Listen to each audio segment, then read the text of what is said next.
Hi everyone, I'm Brenda Chaitri from Education Tree Global, and we have Mr. Sabin Karki, Regional Manager of Education. So, Mr. Sabin Karki, welcome at Education Tree Global. Thank you so much, Brindaji. So, Sabinji, you represent UOOBee College, right? Yeah. So, could you tell us something about UOOBee College? So UOOBee College is a kind of like creative and innovative programs, structures, institutions located in the major city of New Zealand, namely as Auckland, Wellington, and Christchurch. We have like different sorts of program both for the bachelor's, master's, and diploma programs. So those students who like to go for the diploma, that is like level 5 or level 6, they can pursue the educations at UOOBee College. Similarly, like if they like to go for the bachelor's and master's program, obviously they can do that. Okay. So more precisely, I would like to highlight the courses that we are offering in our bachelor's and master's program. So first of all, I would like to highlight some programs we have in our institutions. Those are like bachelor's of software development, bachelor's of software engineering, bachelor's of digital innovations and marketing. These all programs are like a green list program. So green list program means like after the completions of the program, the graduates will be able to grab a 3 years PSW. That is the right that is being given by the New Zealand government. And similarly, like they are eligible to apply for the permanent residence once they meet the point system after the completions of the program. So you have most of the programs are green listed, right? Yes, most of them are green listed. So typically for Nepalese students, as like the Nepalese students wants to settle within the country where they pursue their education, so it is a great opportunity for them also. And the major part is like the programs is structured in a such a way that like they will involve in more practical way. So they can enhance their skills, knowledge, and expertise in their course. And once they complete the course, the chances is that like they will be able to grab the job from New Zealand labor market, because like they have already involved in the practical field by doing the courses, and they have like huge sorts of like expertise, knowledge, and experience. So during the courses also you have the kind of internships provided by UOOBee College? Yeah, so particularly for the courses like software development, animation, and software engineering, the students will get an internship of like 12 weeks of internship. So that's unpaid or paid internship? It depends, like sometimes it is payable and sometimes it is non-payable. For example, like if some students are like really good in their academics, the chances is that like they will get an opportunity to get a paid internship. So but it depends, like it might be or might not be. So where UOOBee College is located? So UOOBee College is located in all the major cities of New Zealand, namely Auckland, Wellington, and Christchurch. So this is a big benefit for the Nepalese students, because like if they go there, they will able to grab the like part-time job also, like during their study period. So they can get some finance or money to make the payment for their like livelihood. So when the intakes are available? So mainly our bachelor's intakes are February and July, and master's intake is like February, July, and September. And another thing, Sabinji, what's the scholarships? I hope like you provide the scholarship to international students. Yes. So what I think is like Nepal as being the price sensitive market and the cost effective market, what I believe is like price play a pivotal role to continue their educations in New Zealand. So the fees structures that we offered for international students is like already cost effective. It is somewhere around like 25,000 New Zealand dollars for bachelor's program and 37,000 New Zealand dollars for master's program. On the top of that, like we provide scholarship of 25%. But to get the scholarship, the students will have like very good GPA. That means like somewhere around like 3 plus GPA, and should have to meet the IELTS requirement. So our IELTS requirement is 16 is band overall 6.5, or 50 in each, or 58 overall in PTE for master's program, and 2.6 is the minimum academic GPA that they should have to get the admissions. However, if they have like 3 plus GPA and meet the IELTS requirements or PTE requirements, they will get 25% scholarship. So for that, like I will take an interview. Once they pass the interview, and then they will get the 25% of the scholarship. So regarding the scholarship, is it the entire duration scholarships, or the student will get only 1 semester or 1 year? It's like a 1 year scholarship as of now. But like if the enrollment from Nepal goes high, definitely we will try to provide that scholarship for the duration of the study period. So from first year to the end of the year. Okay. And regarding the PT, you already mentioned IELTS, but what about the PT requirement for undergraduate and PG courses? Okay, so usually for undergraduate or bachelor's program, our PT requirement is like 48 in each, overall 50, and for masters it is 50 in each and overall 58. And do you accept backlogs also, having the backlogs or number of fails?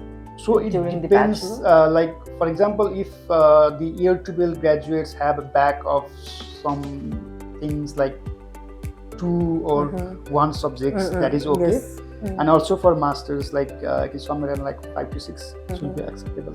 What about 10 backlogs? No, 10 is like it's a huge backlogs, and the chances of like a visa denied is very high. Like already so you are looking after the visa thing also. And the student who has 2-3 backlogs but taken extra time to complete the bachelor, so do you accept those application or not? Yeah, that should be alright. That is completely alright. The only thing is like we look after the percentage, like for the GPA, what they have got on after the completions of their program, and their English proficiency level, whether they meet the English proficiency level or not. So beside that is alright. So for example, like let's say if the students have like a gap of 3 years for plus 2 graduates, we will accept that. The only things is like they need to show like what they have done during that gap. And for the masters, it is not a problem, like if they have a gap of like something like 4 to 5 years. 5 years. So for plus 2 students also, if the student completed their plus 2 in 2018 or 2019, showing the justification or showing some work experience or engaged in something, then do you accept the applications? No, like if the student has passed in 2018 or 19, the gap is somewhere around like 4 to 5 years. Yes. So we prefer the gap is somewhere around like 3 years. The maximum is 4 years. Okay, fine. But the 3 years is it will be the best. It would be the best. So we have to provide, or we have to justify the justify the gap like what the student has done during that. Okay. So now, Mr. Sabin, why New Zealand? Why the student? What is the benefit studying in New Zealand, or why the student? What is good studying in New Zealand? So New Zealand is a kind of like the institutions. They have like not so more institutions in comparison to other countries, but the quality of the educations they provide is like very good. And if the students complete the course from the New Zealand institutions, they are like they can compete with any other graduates all around the world. And particularly the New Zealand is most popular for Nepalese students because as like Nepalese want to do a settlement after the completions of their program, it is a bitter truth. So the government has provided that pathway also. And the chances is like that after the completions of the programs, if they have chosen the green listed programs, then they can also have an opportunity to grab 3 years PSW so that during that PSW, what they can do is, like, for example, if they have completed Bachelor's of Software Development and they got the 3 years of PSW, they can apply for the job within the New Zealand labor market, and after getting the job, like, they can also enhance their expertise in the field what they have studied. So it means like they have already skilled. It means like after during that time, like if they apply from, if they like to go to other countries to do the jobs only, to grab the jobs, they can easily do that. So they will be a kind of like a global competent employee. So that is the best part of going to New Zealand. And obviously the as being the price sensitive market, the students and the parents of Nepal are like wants a kind of like kind of cost effective fees, and that is also available within the New Zealand. So what kind of facilities the government will provide to international students? So the government has provided, as I already discussed about these things also, like about the PSW and permanent residency. So during the study? During the study, like they have given an opportunity to, like, say 20 hours of work time during the course period, and like unlimited hours of work time during the off time of the course. So that is also the like kind of beneficial benefits provided by the New Zealand government to the international students. So does the degree recognized all over the world? Yeah, obviously it is well recognized. As I already mentioned before, also like if they get an opportunity to work within the organized, they can use their skills, expertise, and knowledge behind the New Zealand also. And if they want to apply for the job, like for the USA or for Australia, they can easily get that. So this also proves that, like, if they can get the job behind the New Zealand, that means that the qualifications is like. Okay. So what kind of financial documents should be submitted? A little bit about the financial documents. So not much. So in financial part, like so I will explain a kind of like applications process. Yes. That also. Sure.